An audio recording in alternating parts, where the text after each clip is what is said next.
Live from Dearborn, this is the Locktoon Podcast. I'm Amy. And I'm Mel. Today we're covering chapters 11 through 13 of Nona the Ninth by Tamsin Muir. We're in day 3, baby. Pew, pew, pew! We're I'm in so day excited. 3. We made it. We made it to day 3, which is a fun day to read about, y'all. Before we begin, just a quick reminder, if you want to support artists and the Locktoon fan community, you can always check out our Locktoon Creator Hub at locktoonpod.com/fanmerch. And of course, if you would like to support Amy and me here at the pod, you can find stickers, pins, and magnets on our website.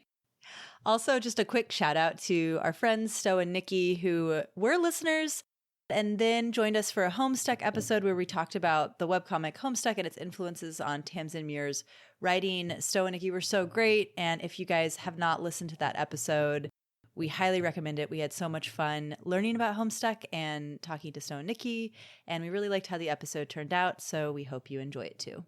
And Amy, before we get to dive into day 3, I have a couple questions for you. Uh-oh. What do you call it when Pash is not in a place where they're supposed to be? I don't know. What is it? Trespassing. Oh my gosh. That's a stretch. Hey, what does Pash need to bring with them when they're traveling? Oh my gosh, I just thought toothpaste. Toothpaste. Toothpaste. That's pretty good, but the correct answer is actually a passport. Oh my god. Okay, that is better. This is why you do the jokes. I have a third and final question, which is, what does Pash use to figure out what direction to go? I have no idea. A compass. Oh my god. Oh my God. Those are all in honor of one of my favorite characters in this third book, Our Lady of Passion, who we get to meet for the first time.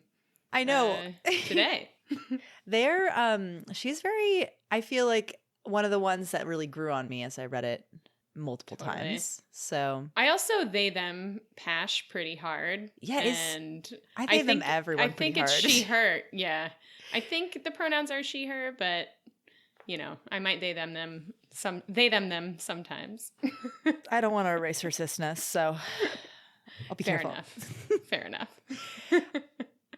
All right, so we start with day 3 in this section, which is great because I feel like day 1 and 2 are all sort of setting the stage, and day 3 in a way is, but with day 3 we kind of get the ball rolling. It's like a transition day. Yeah, and then day 4 and 5 are unhinged. Yeah, like we turn a corner in day 3 that we will never, and we can't go back, you know? We've kind of, we're on our way to pure chaos.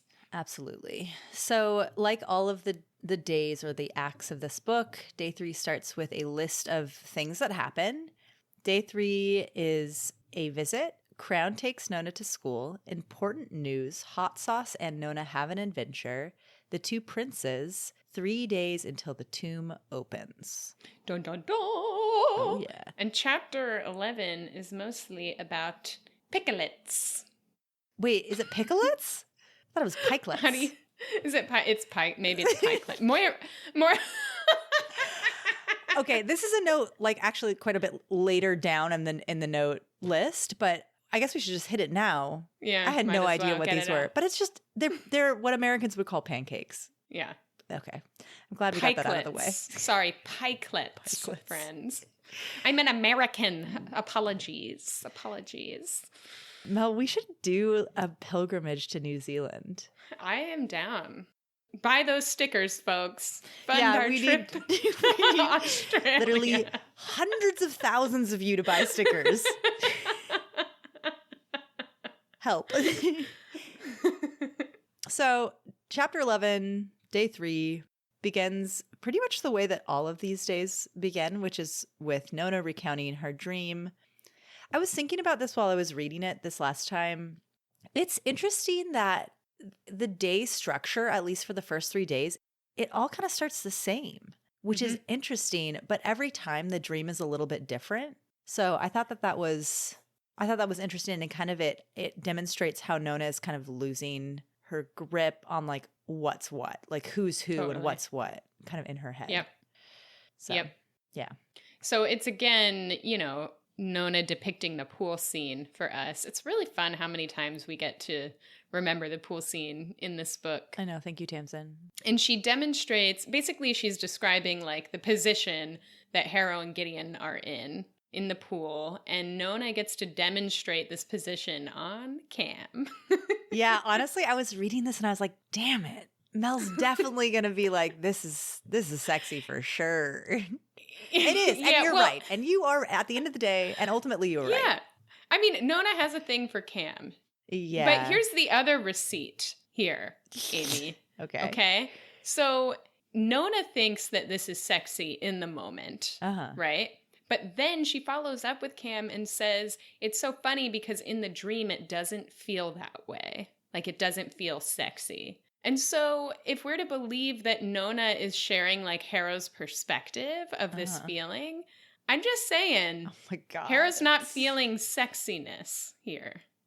Well, she thinks she's being ritually drowned. So maybe that's just not her kink. Yeah, you're right. That definitely isn't her kink. I'm just saying here is one receipt to add. All right, add it to the receipt pile. But also another receipt, a counter receipt, is that Nona then says that she thinks that one of the things that she finds sexy is a picture of two flowers. So how are we really to read what Nona finds sexy? No, right, totally. And I guess what I'm saying is that in the dream, what Nona's feeling is what Harrow's feeling, not what Nona actually feels, because then, but yeah, I hear you that Nona's sexy credibility is like quite low because as Earth, the things she finds sexy are maybe not what many of us would find sexy. Although I don't know about you, but I look at some flowers and I'm like, yeah. In kind of another realm of the ship wars that we have and that the fandom has, there's a really interesting moment where, so Cam sends Nona to breakfast and Nona asks what Palamides finds sexy. And Cam says it's a strong work ethic and high test scores, which is obviously, I don't think, true at all. But I do feel like it's interesting because Cam's sort of reaction to Nona asking this could be interpreted as like she specifically like is interested in what Pal finds sexy in that she like acts like it's no big deal, or it could also be read as like her thinking of Dulcinea. I don't know. Complicated relationships here. It's funny because you think like Cam is maybe making this up just to appease Nona, right? So that could be the case. It could be what she genuinely thinks Pal finds sexy. I mean, Cam has a strong work ethic and probably got high test scores. So is it also presumptuous? I don't know. I don't think so. Okay, I don't think Cam is that. Mel. But also, yeah. Anyway, you know what I find sexy, Amy, is competence. And so Camilla Hecht, for me, is the sexiest character in these books. Just really? Like, yeah, competence, man. I'm like, are you competent? There's so much incompetence out there that I'm just like, ooh, competence. I also, I think Camilla is very sexy. Also, I find Pyrrha sexy, although I don't know if that's like, I don't know what that is. She's kind of mean, but she's hot. And you think Pyrrha's mean? Yeah, well. Yeah, I also find, I love Abigail also, but I love a librarian, so. You've got a wide range of type, you don't have to box in your type. I appreciate that. Anyway, so Pyrrha's making pikelets, and Nona immediately can tell that Pyrrha didn't sleep. Her, like, through Pyrrha's body posture and kind of rumpled clothing and all of that. And Pyrrha's like, are you my keeper? Mm-hmm. And Nona's like, where did you go? And Pyrrha says, I went to the park. And if we remember from the last chapter or two, Cam and Pyrrha and Palamides had a disagreement about going to the park to save the necromancers, or the supposed necromancers that were going to be murdered and burned in the cages. And Cam and Pal wanted to go save them, and Pyrrha was like, no. And it turns out that Pyrrha went instead and actually shot them all before they could be burned. Right. Which she doesn't say here, but I think we find out later from Hot Sauce right. that someone had shot all of the people who were going to be burned. And so in Pyrrha's mind, this is like an act of mercy. Right. I thought there was an interesting quote here where Pyrrha makes a joke about marrying Nona, and Nona says, I wouldn't marry you. You're wonderful and beautiful, but you'd never act like you were married to me. And I just wondered if this was like the feeling of, I don't know, maybe I'm overinterpreting this, but like the leftover feeling of like feeling betrayed by like the humans of Earth and feeling like Earth was never their top priority, you know? I don't know. I really like that read. I was wondering what Nona meant by this. And part of me wonders too, because there was that interaction that Pyrrha had with the teacher lady in the first couple chapters where Pyrrha's like flirting with her, but it's not really real. Right. And Nona kind of calls Pyrrha out for it. And so I also just wonder if she feels like Pyrrha's in love with Wake and potentially getting the first, and those are her loves. And so it's not possible for Pyrrha to kind of feel the same way about someone else. Maybe. Right. It could be anything. But I like the line that says, this briefly corpsed the person who went to work for her. Yeah. One, a really cool sentence. And two, further validates that Pyrrha is the one that goes to work for Nona. Yeah. Speaking of Wake also, when Nona asks Pyrrha what she finds sexy, she says landmine people and also redheads, which is funny because, well, she did find that in Wake. And then Pal comes in and says he finds those slutty nurse outfits sexy, which I find so freaking funny every time I read that bit. So good. Yeah, because Pal's like a dirty little motherfucker. He's kinky as fuck. And there's a lot of fan fiction written about Kinky Pal. And also, we will at some point make a list of our favorite fanfics. But that day is not this day. That day is not this day. That day is going to be later. An important note here is that when Pyrrha says that she's into redheads, Nona says she does not find redheads sexy, which I personally was offended by on behalf of redheads. Yeah. I think redheads are hot. So same. Whatever. And Nona's got some confusing tastes anyway. But But we stand by redheads. We stand by redheads. Yes, indeed. Also, Pal finds this interesting because in their journey to figure out who Nona is, there's this like funny assumption that Harrow would find redheads sexy. Right. I think, right? Like Pal obviously thinks that Harrow finds Gideon sexy, and I think that's a receipt in your favor. Well, thank you for giving me that receipt. I was about to say yes, and that kind of, because Pal kind of like is really good at perceiving things, so I'm glad we kind of came to the same conclusion there.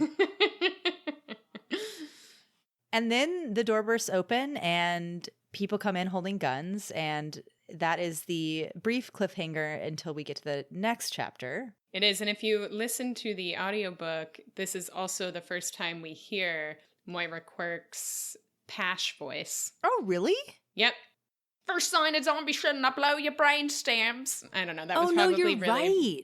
Yeah. And who knows if it is Pash, right? Because we know that Moira makes some like executive decisions when it's not particularly clear. But if you haven't listened to the Moira episode, the Moira interview, we actually learn about Pash's voice and how Moira came to decide what it would sound like. Guys, it's so good. If you haven't listened to that, it's so funny.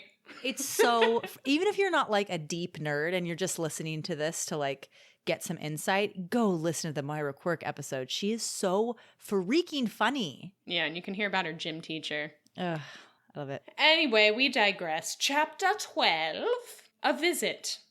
So the visit is people bursting into their apartment. It's Blood of Eden. Surprise, surprise. They put hoods on Nona, Cam, and Pyrrha and tape their arms to their sides. They also tape Pyrrha's mouth. I don't know if this is like a, if Pyrrha speaks, she can do magic. I don't know. But yeah, there's some weird BOE superstitions or like just misinformation about lictors and necromancers. Yeah, which makes sense because they really fuck up everything every time they, come to a planet. But they're all led to this car outside of the apartment building.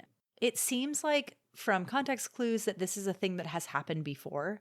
Like this is a normal thing. Like not every week, but like every once in a while they are sort of kidnapped by Blood of Eden and brought to their headquarters to talk.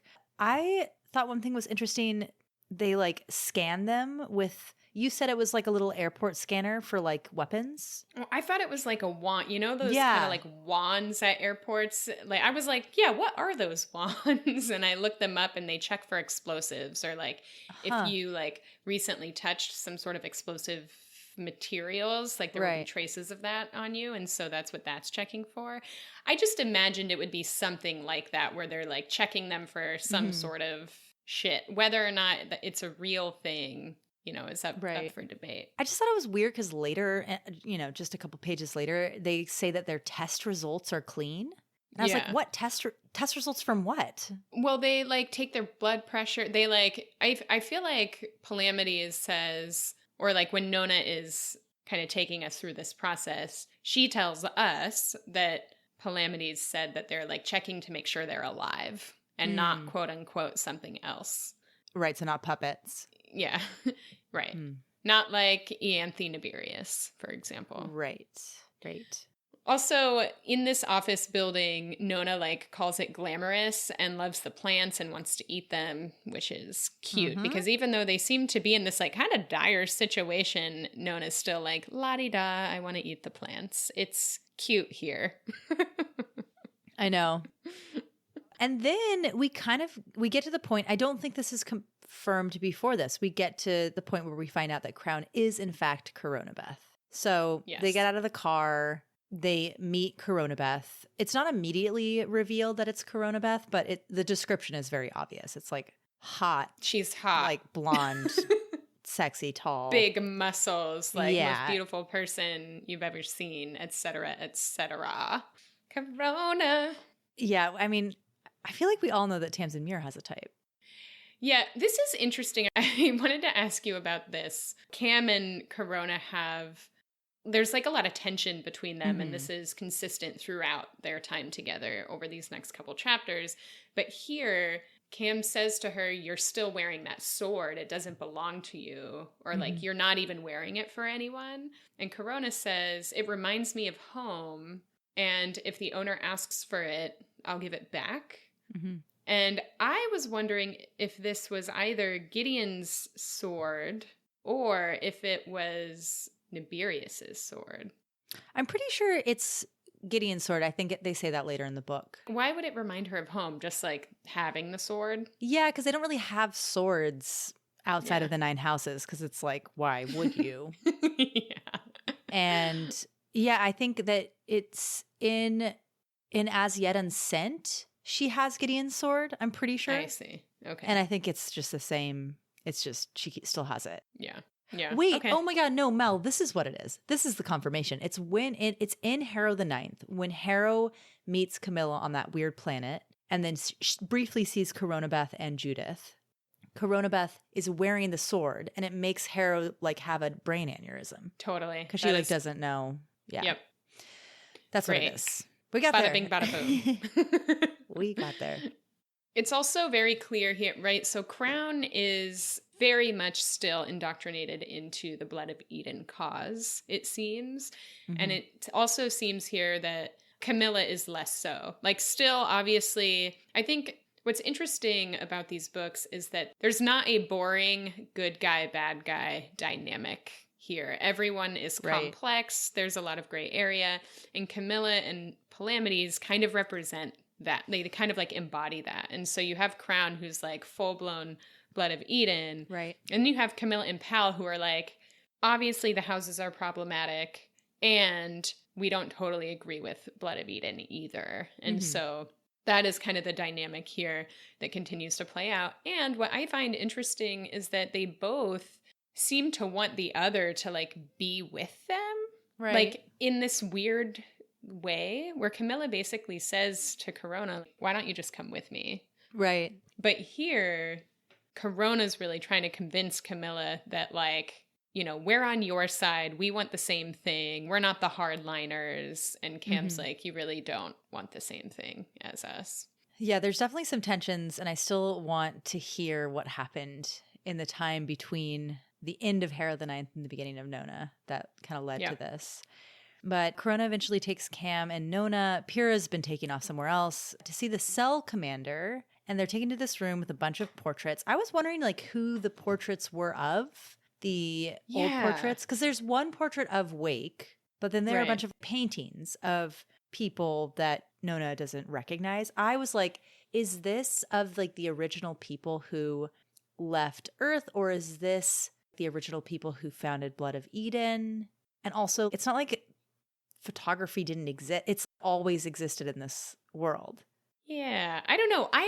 It's funny because when I initially read this, I thought, oh, it's just like other people who have died and people are like, paying homage to those who they lost. But I actually think because they're kind of in the same area that the portrait of Wake is, that it's probably past commanders. And Wake is the most recent one and I think the most like well respected of them. And so that's why her portrait has the most, flowers and shit around it. Right. But my assumption was that all the others were kind of the commanders before her. And I hear you on the photography, but I feel like even the presidents of the United States get their portraits painted, It's true. So it might just be like tradition. They just say, it says they were paintings and very old. Like they specifically say they're super old paintings. And I was like, maybe it's George Washington. Yikes, I hope not. Me too. But in this room, along with the portraits, is Pyrrha and two Blood of Eden people. And I guess Blood of Eden people all wear like goggles and masks. These two people are We Suffer, who is the cell commander, and Our Lady of the Passion, who is Pash, who is, we find out later, Gideon's cousin? Gideon's cousin. Sexiness runs in the family, y'all. Pash's mother is Wake's sister. Right. And Wake is technically Gideon's birth donor. Wake is her mom. I'm remiss to call her mom because she never really mothered Gideon, but yes. It's true. She did arrive sort of brain dead. Egg donor. I don't know. So also I thought this was interesting. I don't know if we ever get We Suffer's full name or Pash's full name, but Crown announces herself here as crown him with many crowns, thy full gallant legions, he found it in him to forgive. And I looked it all up. It took me a while, but I think I found out what it meant. That crown him with many crowns is a Christian hymn. I knew that one. Thy full gallant legions is an English translation from the Ivory Coast's national anthem. And then he found it within him to forgive is a lyric from the Mutton Birds' Dominion Road. I didn't know that song. I had to listen to it. Yeah, I did too. Which it's a good song, actually. I recommend. I was wondering who gave Crown her name because clearly she doesn't know these references, I don't know. I don't know like how people are given names. Maybe they just have like a list of, what is it? It seems like. Well, it's all like cultural references from the before times. But it's like a national anthem, a song, a like pop song, and what's the first one? It's like a poem. Well, because one of the names, Wakes, had like a Shakespeare play, like a line from a Shakespeare play or something. So, yeah, I don't know. But there's definitely a national anthem in everyone's names, I think. Right. But yeah, maybe there's books with like lists of these cultural references and you just kind of like pick out the ones you like. I don't know. Yeah. We also, we learn Crown's name because she introduces herself at with her full name when she comes into the room with Cam, Pyrrha, and Nona. And in that kind of announcement, she also says that she's representing Cesiphon 3, She acknowledges we suffer and we suffer of Cesiphon 1. And then she says Troyes cell reporting in cell commander. And so we don't have a total understanding of the structure of BOE, but we know that there is Cesiphon wing. And then these numbers suggest that there are like some subgroups within that wing. And then there is Troyes cell. And so it was unclear to me if Troyes cell is like within the Cesiphon wing or vice versa. But we suffer is being called cell commander. And so we also have cell commander Hope, Unjust Hope. Unjust Hope. Who is part of the other wing. Cell or wing. Right. Right. So it's a little confused. The terminology is a little confusing here. And it's interesting to me, too, because later Coronabeth is kind of referring to Pyrrha and Cam and Nona as part of her cell or wing. But I thought it was interesting that even though it seems like Pyrrha and Camilla and Nona are at odds with Blood of Eden, they are also, in a way, part of Blood of Eden. It's a weird line. Yeah. And also, just by the way, Cesiphon is actually like an ancient city. And Troia is a city, too. Troy is a city, too. Cesiphon was in the southeast of present-day Baghdad. And Troia is in Italy. Yeah. I also, in the audiobook, this is one of the first times that we hear We Suffer. And I just want to remind everyone that Tamsin Muir herself was the one who said in her like notes to Moira Quirk that she had always imagined We Suffer as French, as having a French accent. I think it's so funny. Like, because the way Moira Quirk does her is like, I think Moira Quirk explains it as like French, but also like kind of over it. Yeah. And she does it so well. But it wasn't even, this is one of the ones that was not actually Moira's, creative choice. It was actually a suggestion from our queen, Tamsin Muir herself. Indeed. And thank the goddess, because it's so good. Go listen to those audiobooks. To prep for this, I listened to the chapters like 40 times over. That is how I prep. And I have to say, listening to these chapters is so fun because of We Suffer. We Suffer, and also Pash is done really well. Because it could have been really annoying, but she does it really well. Yep. And so we learn when they come into this meeting that this meeting is quote unquote off the books. And it's because something has really shaken things up. But we don't know what yet. And then Pyrrha, being kind of like a smartass, tells We Suffer like where they actually are. And We Suffer's like, how did you know that? And Pash gets all bent out of shape about it.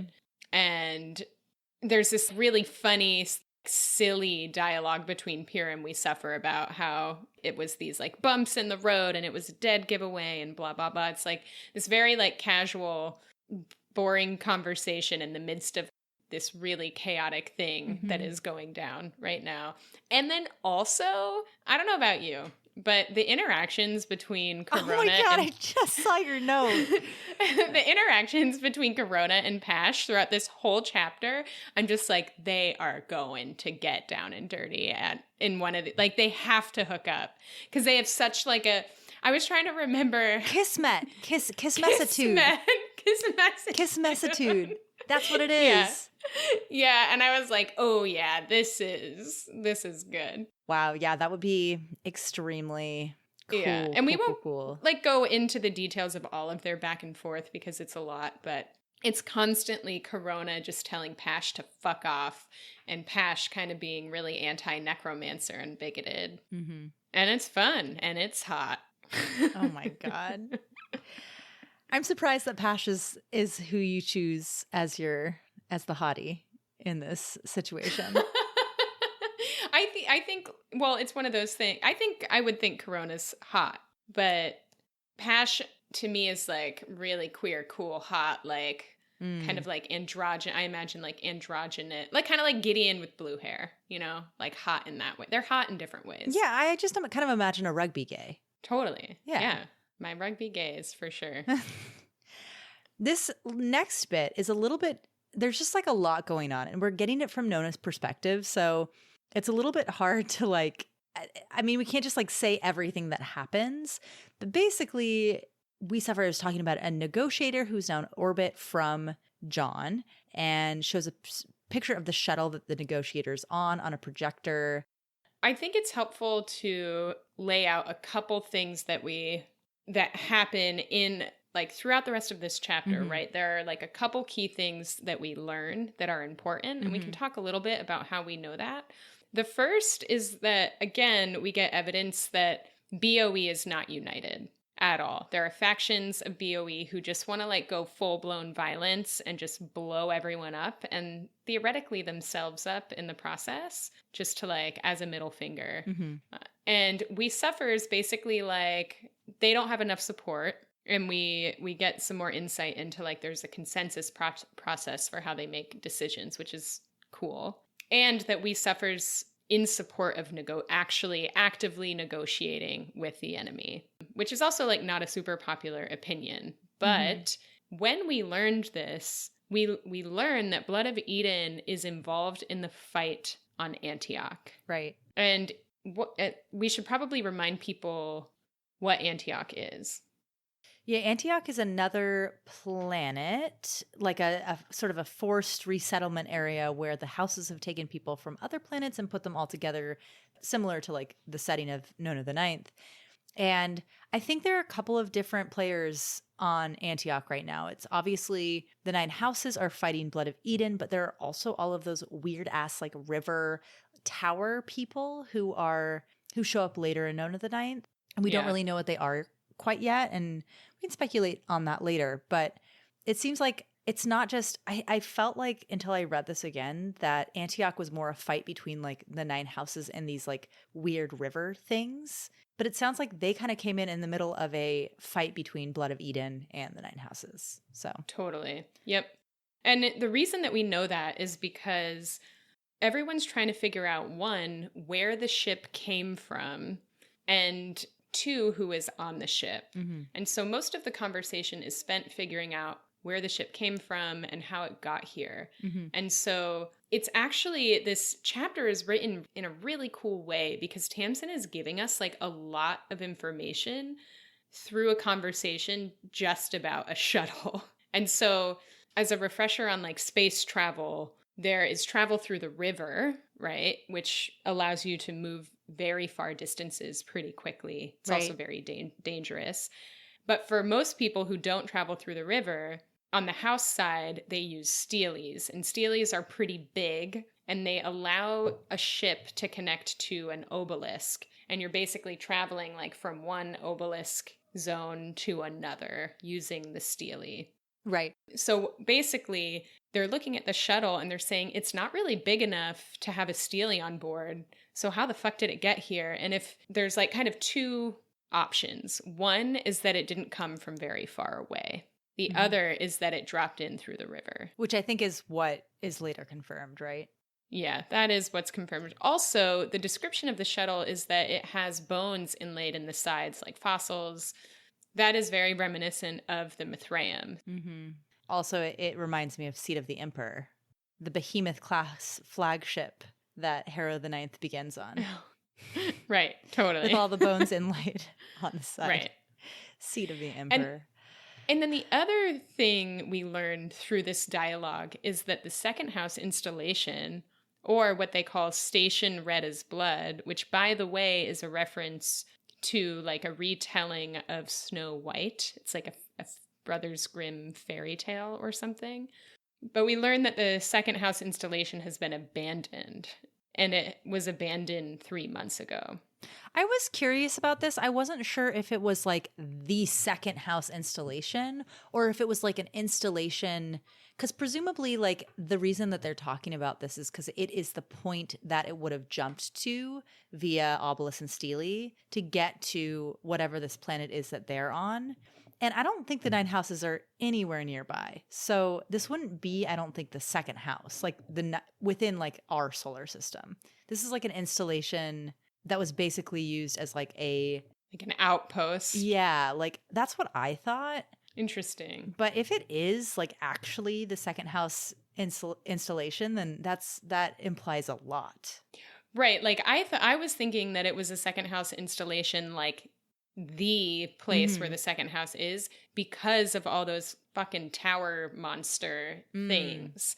And that basically they've all been deployed to go fight all this crazy shit that's going on. But I guess we will find out in the next Mm-hmm. book. I hope so. But either way, what we're getting big picture is that there's a lot of shit going on. Like the house, like Mm-hmm. on the house side, there's a lot of chaos, and on the Blood of Eden side, there's a lot of chaos. And by the way, we learn about this shit because Coronabeth like had a thing for a dancer back on the third house who happened to be into ships, and she describes this not romance as her falling in love with him and him not being interested in her at all, which is kind of her thing. Yeah, it's definitely what she's into. And exactly what we see with Judith, even though Judith is secretly in love with her, which is so tragic. Yeah. We also kind of get some talk about there's a lot of mentions of Wake's kind of influence on Blood of Eden here. Obviously, everyone really, really idolizes her in a big way. And obviously, Pyrrha's like in love with her. So it's a bunch of Wake stands in the room. They also talk about how they want to how the Hopers, so Unjust Hope, the other Wings leader, how they want a progress report on Nona.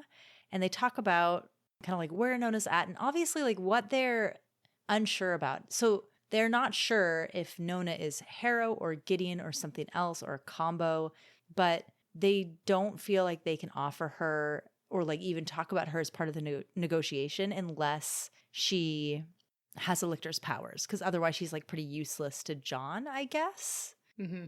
So, yeah. But then in this bit, it's so interesting. They talk about it's our only time we ever get to really hear about Blood of Eden's past contact with lictors. Yeah. And I had so some good. big questions. Yes. I saw them. I thought about them. We'll see what we can do here. So there are 4 lictors listed. And this is what's confusing because I can definitely name 3 of them, but I don't really get who the 4th is. And I feel like maybe I'm just being stupid. And I'm also going to butcher all of these names and pronunciations. But boop, boop. Go for it. We got Lean in. Source Joyeuse, which is Mercy, I think. Also happens to be the name of Charlemagne's sword. Also kind of sounds like the Saint of Joy. Yeah. So that's why I figured that was Mercy. There was really no other major clue outside of that it was Joy. Then Source Piotra, which is, I think, Augustine. And I thought that this was probably Augustine because it's I don't know. It's the Polish name for Peter. And Peter is the one who betrays Jesus not betrays, but like kind of like renounces him 3 times before the crow cause or whatever. Anyway. Wow, what a reference. That was like just where my brain, I have no way to really know that. It could be Pyrrha? Well, I think it is Augustine, if only because she shares Joyous and Piotr in one sentence. Right. Like them together. And so Mercy and Augustine did work together to do the whole like sperm theft thing. Right. So I was assuming that I'm on the same page as you so far. I think those 2 are Mercy and Augustine. And then we'll jump forward to Source Chrysaor, which is Cytherea. And that's totally confirmed. They talk about her also as Cytherea. Chrysaor is also the twin brother of the winged horse Pegasus. So just if you were wondering. Also here it was interesting because apparently Cytherea was the one who taught them about obelisks and steles, which I thought it was Mercy. So it wasn't. And it's confirmed that Cytherea was like in cahoots with them about all of the would-be lictors going to Canaan House. So that's all confirmed. And Blood of Eden is like, oh yeah, she killed all these like baby lictors for us. And, the fam is like, that's not, you happen to get some stuff out of this, but it was all Cytherea's own thing. And then the 4th lictor that is mentioned is Source Aegis. Yeah, Aegis. And an Aegis is something, I'm probably saying this completely wrong, but an Aegis is something that is it's like a device that was carried around by Athena and Zeus, like sort of like a shield. And it could be Gideon the First, but I don't think Gideon the First. So I thought it was Gideon the First. Yeah. And part of that is, so Aegis is also, right, that is the mythology. And it means the protection, backing, or support of a particular person or organization. And Gideon the First is like hardcore into God, or, you know, like protecting him. And also, it says, and her source Aegis. Okay, so it says, we would know nothing about resurrection beasts without Commander Wake, and her source Aegis, leading to contact with a house 20 years ago. A terrible mission failure, we thought. So I'm pretty sure that Wake's source Aegis is Gideon the First. Who is telling her about resurrection. Who was telling her. Right. Like pillow talk about resurrection yeah, and the ninth house, I think. So I'm pretty sure that's Gideon the First. Right. So the situation is that John knows that Blood of Eden has the sixth house oversight board, and in that way, like, you know, power over the sixth house installation, which is, you know, floating out somewhere in space. And so he is sending someone, the negotiator, quote unquote, to get them back. And Nona may or may not be part of this deal. And also there's a lot of argument amongst the wings. So amongst Unjust Hope and We Suffer about what they should ask for. So Nona may or may not be part of the deal because they don't know if she's like turning back into Harrow, or if, you know, she's something else entirely. So they've got this ninth house representative in orbit right now in this random ship. They don't know who it is. They don't know how they got here because there's no obelisk nearby. And they don't really agree on what to ask God. So that's kind of like where we're at. That's like sets the stage for everything else that really happens on this planet for the rest of, for the next like 2 days. So. Yep. And then just like a couple notes for how we close out the chapter. In Corona and Pash's fighting, she refers to Cam, Pyrrha, and Nona as her cell. And then also I find it funny how like prude We Suffer is, because they get like, Pash like insults Corona and says like, you're just boobs and hair and talk or something. And Corona's like, I'm boobs and hair and talk and hell of a sword hand. And We Suffer's basically like, you both, you know, are going to get punished because you said boobs and for being boobs yourselves. I know. I think great. That We Suffer is so fed up. Hilarious. Yeah. She's just like, y'all young idiots, get out of here. She's over it. And then a couple interesting things close out this chapter. One is that Cam gets proof of life from We Suffer, which is basically a recording of Palamity's mom, Juno Zeta. And at the very end, We Suffer's like, can you just give me something that I can give the rest of BOE? And Camilla says, tell them they have a lictor or equivalent if they wait. And this, my friends, is Cam and Pal promising Blood of Eden Paul. This is not Camilla and Palamides promising them Nona. Because I'm pretty sure at this point, Cam and Pal kind of know that Nona is not like Harrow or Gideon, or a combination of Harrow and Gideon. Right. And I do think they are on the path to becoming Paul, and I think that's what's going on here. That is such a good read. I had never really thought about it that way.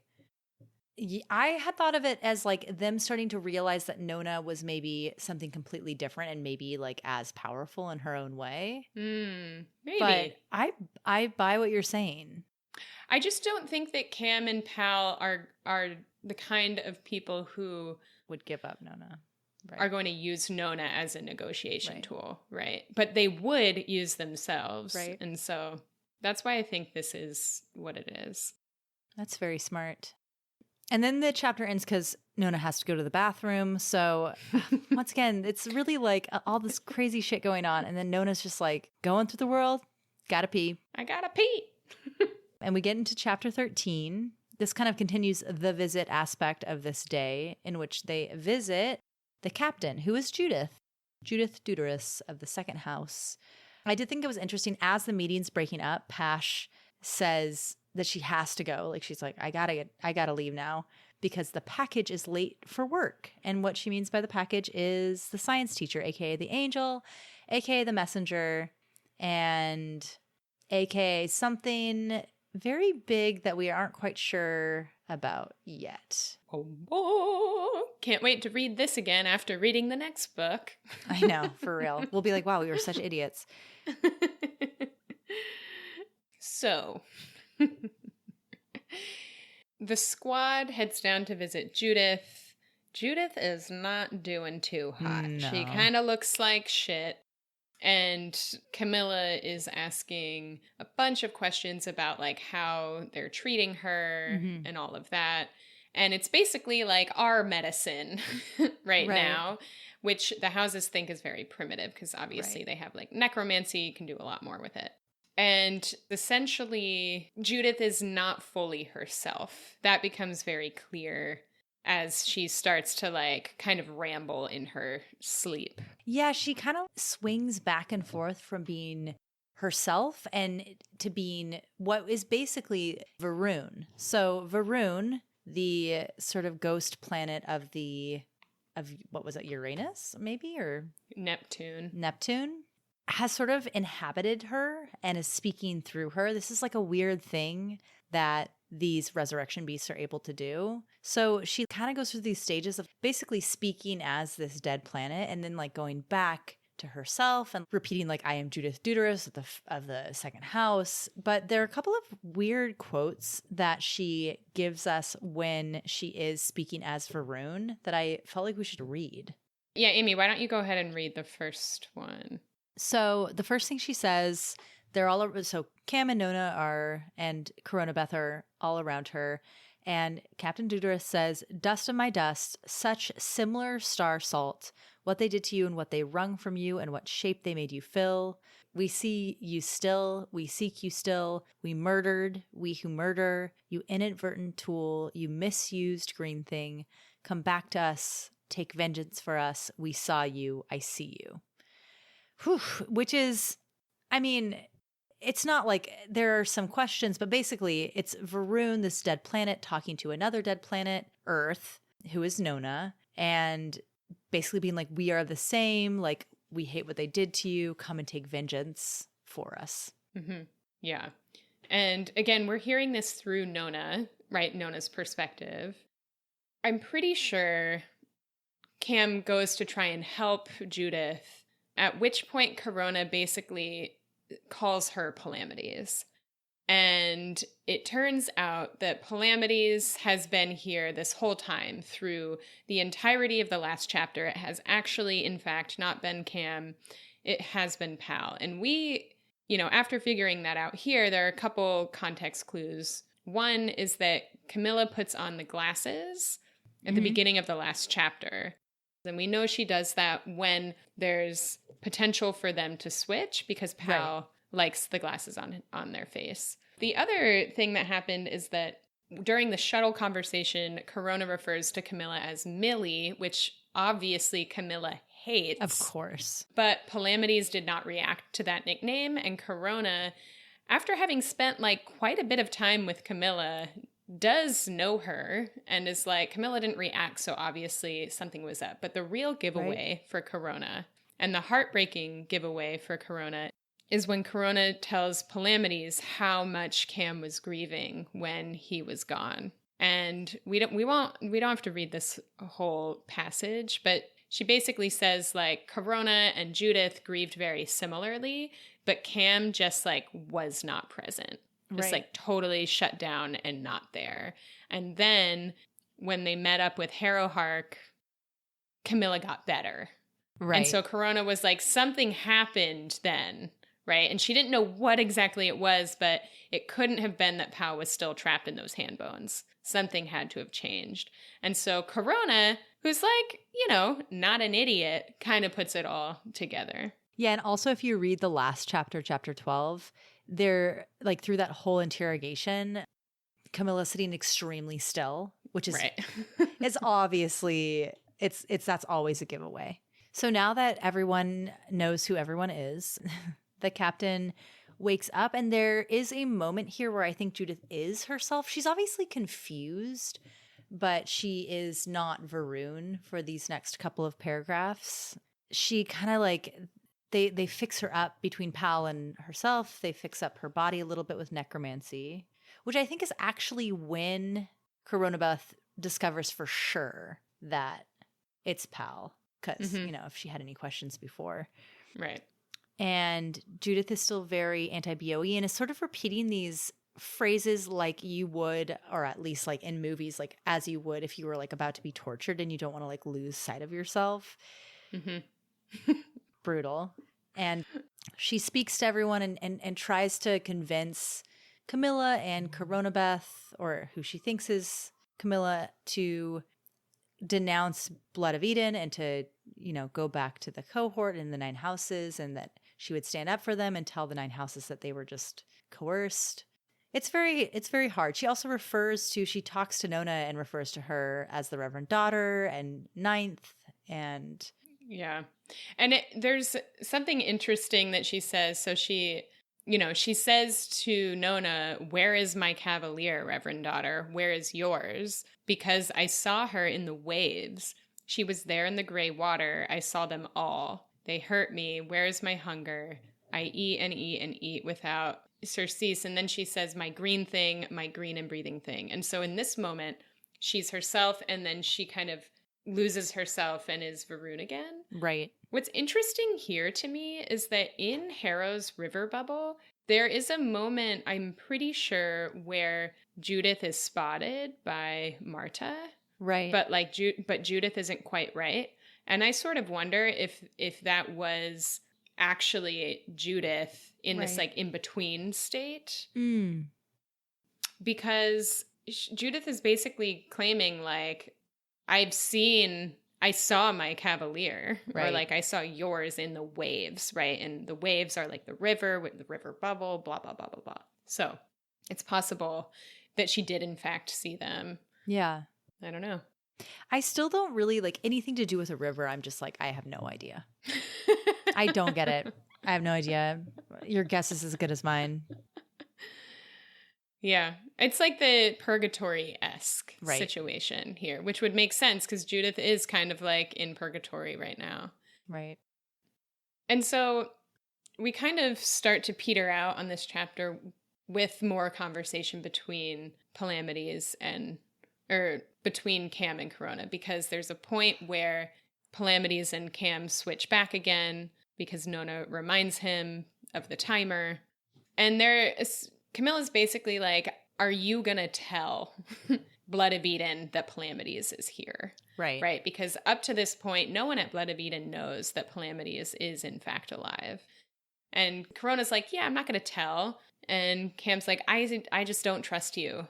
But Camilla has this seems genuine moment where she's like, I'm really glad that you all are together, even though it's sketchy. Mm-hmm. And after she says this, Cam basically asks Corona to come back with them to leave Blood of Eden. Right. Before the negotiator comes.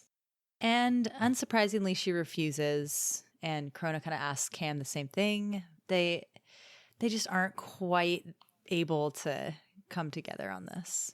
Yeah. And Camilla kind of says, why are you sticking around? And Corona's sort of lying and saying like, I like my prison cells more obvious and food, yada, yada. But it's really about Judith, why she's like sticking around. Absolutely. If you've read As Yet Unsent, you can see here with the way that Corona's acting, like you can tell that Corona has feelings for Judith. Totally. And is also deeply frustrated with her. Right, right. It's a combo, but yeah. I mean, you can have deep love and deep frustration at the same time. Oh, yeah. The same person. And I think her sister, like I think that she thinks there's a higher chance that which ends up being true. Totally. Yep. So. And then it's interesting because Corona starts shitting on Pyrrha. Right. And says, I've heard too much of the Saint of Duty to trust Pyrrha de Vaux. And so that is an interesting thing here too, where Corona's like, don't trust Pyrrha too much. And Cam is like, she's not hiding anything. And Corona says, well, you don't really believe that, do you? And we've talked about this before. Like, we aren't quite sure how much Pyrrha knows, but she definitely knows more than is stated here. Definitely. And I trust Pyrrha DeVay with all my heart. Oh, yeah. I don't think there's anything sketchy about Pyrrha right now, but I could be wrong. I could be wrong. This chapter finally closes out with this kind of like mic drop moment where Nona is trying to change the subject because she doesn't like that they're talking shit about Pyrrha, and asks what Judith meant when she was screaming those things that we listed. And Cam and Coronabeth say that Judith didn't say anything. And this is just another moment where we see that Nona can hear Varun and other people can't. So Cam and Coronabeth just heard screaming. Nona got this message. Dun, dun, dun. And it made me think of in Harrow when the lictors are describing what it's like to interact with resurrection beasts and how they just like kind of start screaming and going crazy. Part of me kind of wonders if they would be overtaken by the planet like Judith is. And I kind of wonder if that screaming actually is the rage of the planet coming through the lictors in a similar way as to what Judith is experiencing. Yeah, just a thought. That makes a lot of sense to me. Yeah. And that's the end of the chapter. Those are some meaty chapters. We did have some audience questions. We got a lot of audience participation around the debate Amy and I were having in our last Nona episode around what the birth was that Pyrrha helped with. Many, many, many of you wrote to us about this. And when I read through a lot of the messages, I was like, oh, yeah, of course. Yeah, it's obvious, you guys. You're right. Sorry, y'all. Jeez. Yeah. I believe Nikki wrote in with this information. Also, we had B and Haley and a couple of email addresses that didn't give names. But guys, the baby that Pyrrha helped deliver on the 9th house was Anastasia's baby. Right. This makes a lot of sense. Of course. Yes, this makes a lot of sense.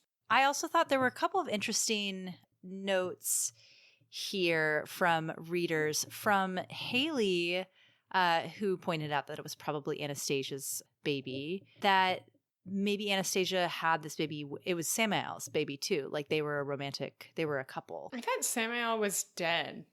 Yeah, but I think the idea here would be that Samael dies while Anastasia's pregnant, and then she goes to the 9th house. Oh, interesting. I think. I mean, Haley, write in if we're wrong, but that's what I thought. Also, both Haley and B and a couple other people were talking about how Pyrrha mentions painting the nursery on the 9th. So B was also saying that. Also, I thought B had something interesting to say about childbirth being difficult on Thanergy planets. Yeah, I agree with this. This is, yeah. It's like the necromancers that have a hard time with, but there's still non-necromancers who are fine. That's how I read this, at least. Yeah, so the comment from B is that gestation and childbirth is particularly difficult for the birthing parent. Right. Because it's already, by the way, very hard on the body if you live on a non-Thanergy planet.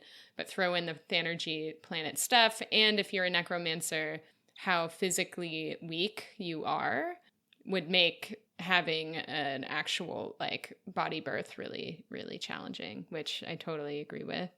Wait, I totally misread this also. Well, it is like there is reason in the books to think that